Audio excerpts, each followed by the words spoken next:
ہمارے ایک تبلیغی بھائی نے کہا کہ آپ لوگ بغیر ٹوپی کے نماز پڑھتے ہیں، کیا یہ جائز ہے؟ نبی نے کبھی ٹوپی نہیں اتاری۔ حضرت اسماء روایت فرماتی ہیں کہ ابو بکر رضی اللہ عنہ وارضاہ نے ایک چادر میں نماز پڑھائی، جو انہوں نے آدھی نیچے باندھ لی اور آدھی اوپر لے کر اپنے کندھوں پر باندھ لی اور ایک چادر میں نماز پڑھائی۔ اسماء کہتی ہے میں نے پوچھا بابا آپ کے پاس کپڑے تو اور بھی تھے، آپ نے یہ ایک چادر میں نماز کیوں پڑھائی؟ فرمانے لگے اس لیے کہ رسول اللہ صلی اللہ علیہ وسلم نے زندگی کی آخری نماز ہمیں ایک کپڑے میں ہی پڑھائی تھی۔ ایک صحابی آتے ہیں، سر پہ کپڑا ہے، اتار کے نیچے رکھ دیتے ہیں اور ننگے سر نماز پڑھتے ہیں۔ دوسرے صحابی کہتے ہیں آپ کے پاس کپڑا تھا پھر آپ نے ننگے سر ہو کر نماز کیوں پڑھائی؟ کہا اس لیے تاکہ تمہیں تعلیم دوں، تمہیں بتاؤں کہ سنت رسول اللہ صلی اللہ علیہ وسلم ننگے سر نماز پڑھنے کی بھی ہے۔ تو ننگے سر بھی نماز ہو جاتی ہے، سر پہ کپڑا ہو تب بھی نماز ہو جاتی ہے، کوئی مسئلہ نہیں۔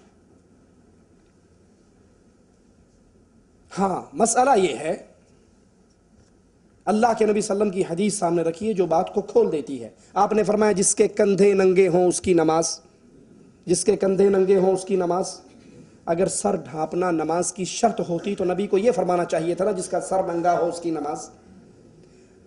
مسجد میں آؤ اپنی زینت اختیار کر کے آؤ، کسی کے پاس اچھی ٹوپی، اچھا رومال، اچھا کپڑا سر پہ ہے وہ لے کر آ جائے، اچھی بات ہے، کوئی بری بات نہیں۔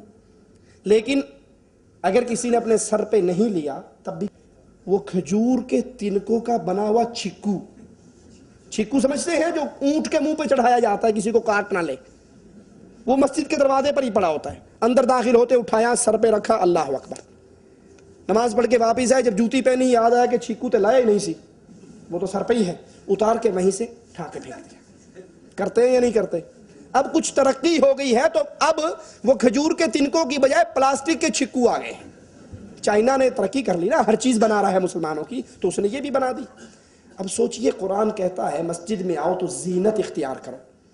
اب یہ پلاسٹک یا کھجور کے تنکوں کے چھکو چڑھانے والوں سے پوچھو کہ یہ چھکو پہن کر تم ولیمے پہ جاؤ گے؟ تم دکان پہ جاؤ گے؟ تم کاروبار پہ جاؤ گے؟ تم ڈیوٹی پہ جاؤ گے؟ نہیں جاؤ گے؟ پھر ڈرامہ کرنے کے لیے مسجد ہی رہ گئی ہے۔ دیکھو میں نے یہ رومال پہنا ہے، یہ رومال پہن کے میں اللہ کے گھر میں بھی آ سکتا ہوں، یہ رومال پہن کے آپ کسی بھائی کی شادی ہو یا میری اپنی شادی ہو اس میں بھی جا سکتا ہوں، ٹھیک ہے؟ آمین نہیں کہا، بڑے کنجوس ہو آپ۔ تو بازار بھی جا سکتا ہوں، ڈیوٹی پر بھی جا سکتا ہوں، سارے کام کر سکتا ہوں نا، ٹھیک ہے؟ لیکن وہ چھکو پہن کر ڈرامہ کرنے کے لیے ہم نے مسجد ہی رکھ لی ہے، اس کو پہننا جائز نہیں ہے۔